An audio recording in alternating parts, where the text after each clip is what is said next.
আওয়ামী লীগের সমর্থনে ক্ষমতায় আসার স্বপ্ন দেখছে বিএনপি। অবাক হলেও ঘটনা সত্য, ঘটনা মোটামুটি প্রমাণিত হয়েছে। দর্শক, প্রথম আলোর একটা মতামত কলাম সোহরাব হোসেনের কলাম মানেই এটা একটু আলাদাভাবে অ্যাটেনশন পায় এবং ভাইরাল হয়। শিরোনাম, আওয়ামী সমর্থকরা কাকে ভোট দেবে। এখানে সোহরাব হোসেন তার বিশ্লেষণ অনুযায়ী যেটা লিখেছেন কনক্লুশনে, যেহেতু আওয়ামী লীগ নির্বাচনে আসতে পারছেন এটা নিশ্চিত, যেহেতু তাদের নিবন্ধন নেই তারা নিষিদ্ধ, কিন্তু তাদের ভোটাররা তো নিষিদ্ধ না এবং তাদের ভোট অনেক, এবং তাদের ভোটাররাই হয়তো জয় পরাজয় নির্ধারক। এটা সোহরাব হোসেনের ফাইন্ডিংস। এখন ওই আওয়ামী লীগ ভোটাররা কাকে ভোট দিবে? প্রধান দুই দল নির্বাচনে প্রতিদ্বন্দ্বিতা যারা করবে, বিএনপি এবং জামাত ইসলামী, তাদের মধ্যে কাকে ভোট দিবে? বিএনপি বলছে যে আমাদেরকে ভোট দিবে, কারণ ধর্মভিত্তিক দলকে আওয়ামী লীগ ভোট দিবে না। আওয়ামী লীগ তো ধর্মবিরোধী, এরা ধর্মভিত্তিক দলকে ভোট দিবে কেন? আওয়ামী লীগ ধর্মবিরোধী বলে, যারা ধর্মবিরোধী তারাই তো ধর্মভিত্তিক দলকে ভোট দিবে না, আর যারা ধর্মের পক্ষে তারাই তো ধর্মভিত্তিক দলে ভোট দিবে। এটা বুঝতে কি বড় জ্ঞানী হওয়া লাগে? আমি বুঝি না। আপনি যদি ধর্মের পক্ষে হন তাহলে ধর্মভিত্তিক দলকে কেন ভোট দিবেন? একটু বলেন তো, যুক্তি কি? আপনার দলিল কি? একটা সিম্পল প্রশ্ন জবাব দেন পারলে। আপনি এত বড় জ্ঞানী, আপনি ব্যারিস্টার হয়েছেন, অমুক হয়েছেন, তমুক হয়েছেন, প্রফেসর।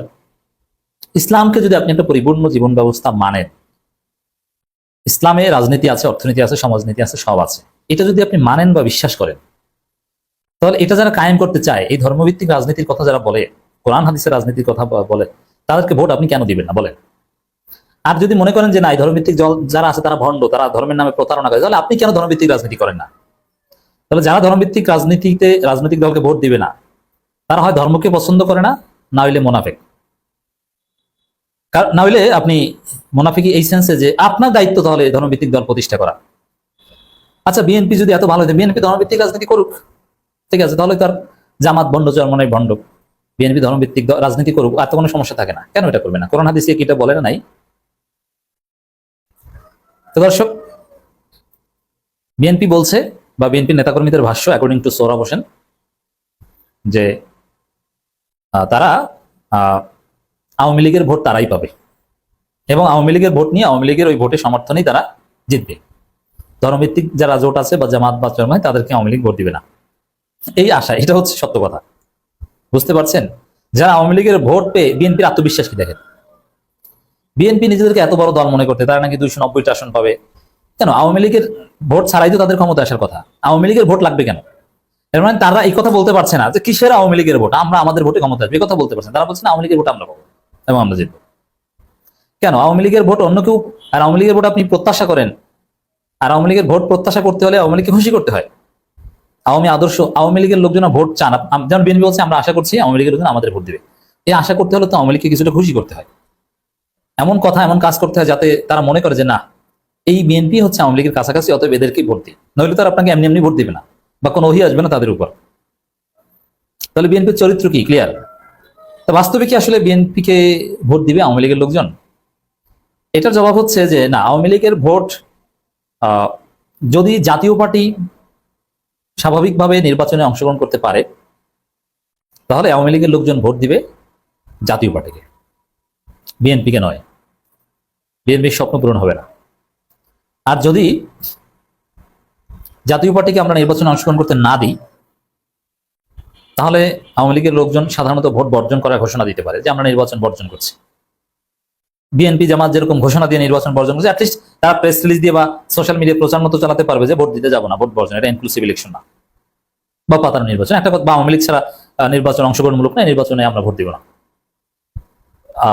আওয়ামী লীগ চাইতে পারে যাতে ভোটার পার্টিসিপেশন কম হয়, যাতে নির্বাচন পর্যাপ্ত গ্রহণযোগ্যতা না পায়। আর জাতীয় পার্টি থাকলে তারা যাবে। তো আওয়ামী লীগের লোকজন, আওয়ামী লীগ জামাত ইসলামের মতো সুসংগঠিত কোনো দল না যে তাদের একটা আদর্শ আছে। তবে হ্যাঁ, আওয়ামী লীগের একটা ফিক্সড ভোটার আছে, একটা সিংহভাগ তারা জাতীয় পার্টিকে ভোট দিবে, বিএনপিকে নয়। আর কেউ কেউ জামাতে দিবে, চরমনাইতে দিবে, বিশেষ করে যাদের বয়স হয়েছে, যাদের পারিবারিক একটু ধর্মীয় ঐতিহ্য আছে, কিংবা যারা ধর্মের প্রতি একটু সিরিয়াস, নামাজ পড়ে কিংবা হজ করেছে, পরকালীন একটু চিন্তা ঢুকেছে, তারা চিন্তা করবে যে অনেক কিছু করেছে, এইসব বাদ দিয়ে এখন জামাতকে ভোট দিয়ে সে জীবনটা ইসলামের পক্ষে কাটে। এরকম ফিলিংস কোনো কোনো আওয়ামী লীগের হবে বা হয়েছে। বিশেষ করে যারা নামাজি, মসজিদে যায়, আলেম ওলামাদের সাথে সম্পর্ক রাখে, তাদের ক্ষেত্রে এটা হয় বা হয়েছে। এজন্য মাঝে মাঝে খবর আপনারা দেখেন, যে আমি এই আলোচনাটা যেদিন করছি এই দিনই খবর দেখলাম গণমাধ্যমে, সিলেটে কোন আওয়ামী লীগের ওয়ার্ড বা ইউনিয়ন পর্যায়ের নেতা তিনি এখন জামাতের পক্ষে ভোট চাচ্ছেন। তার একটা ধর্মীয় অনুভূতি এটা আসতে পারে, হতে পারে। আর জামাতের পক্ষে ভোট চাওয়া, জামাতের পক্ষে আসা মানে এটা ধর্মীয় অনুভূতি থেকে। জামাত তো আর ধর্মভিত্তিক দল, তাদের সাথে আসলে আপনার ধর্মীয় কোশ্চেন ডিল করে আসতে হয়, অন্য প্রশ্নের সাধারণত জামাত করে না নর্মালি। এখন অবশ্য বড় দল হয়েছে, নানান কারণে অনেকে করবে যে না জামাত ভালো লোক, শুধু এই কারণে সমর্থন করি, অথবা বিএনপি ভালো না এই কারণে জামাতকে চাই। হিন্দুরা, নানান অনেক গোষ্ঠী জামাতের সততা দেখে ভোট দেওয়ার সিদ্ধান্ত নেবে। কিন্তু বেসিক্যালি জামাত যারা সক্রিয়ভাবে করে তারা ধর্মীয় প্রশ্ন ডিল করেই করে। আওয়ামী সমর্থকরা কাকে ভোট দিবে, এটা হচ্ছে সোহরাব হোসেনের আলোচ্য বিষয়। তো দর্শক, সোহরাব হোসেন প্রথমে যেটা দেখানোর চেষ্টা করেছেন তার এই কলামে, যে যেহেতু লন্ডন বৈঠক হয়েছে, আবার নির্বাচন কমিশন এবং সিইসি এবং প্রধান উপদেষ্টার সাথে মধ্যেও বৈঠক হয়েছে, অতএব নির্বাচন হবে, নির্বাচন হবে, আওয়ামী লীগ ছাড়াই নির্বাচন হবে, এবং নির্বাচন কমিশন কেনাকাটা সহ নানান প্রস্তুতি নিচ্ছে, আচরণবিধি প্রণয়ন হয়েছে। আর প্রধান উপদেষ্টার কাছে মূলত মানে এটা সোহরাব হোসেনের ব্যাখ্যা, নির্বাচনের নির্দেশনা নিয়ে এসেছেন, অতএব নির্বাচন হবে। আওয়ামী লীগের লোকজন কাকে ভোট দিবে? বিএনপি নেতৃত্ব মনে করে আওয়ামী লীগের অনুপস্থিতিতে তারাই আওয়ামী লীগের সমর্থকদের ভোট পাবেন।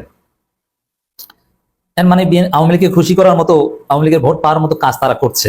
আওয়ামী লীগ মনে করবে যে আমরা চাঁদাবাজি করি, ওরাও চাঁদাবাজি করে, তাহলে চাঁদাবাজির সিলসিলাটা থাক, ওদেরকে ভোট দিই, এই সেন্সে আওয়ামী লীগের অনেকে ভোট দেয়। আবার আমরা ভারতপন্থী ছিলাম, বিএনপি এখন ভারতপন্থী, ঠিক আছে, তাহলে আওয়ামী লীগকে ভোট দিই, এই সেন্সে ভোট দিবে, এটা ঠিক।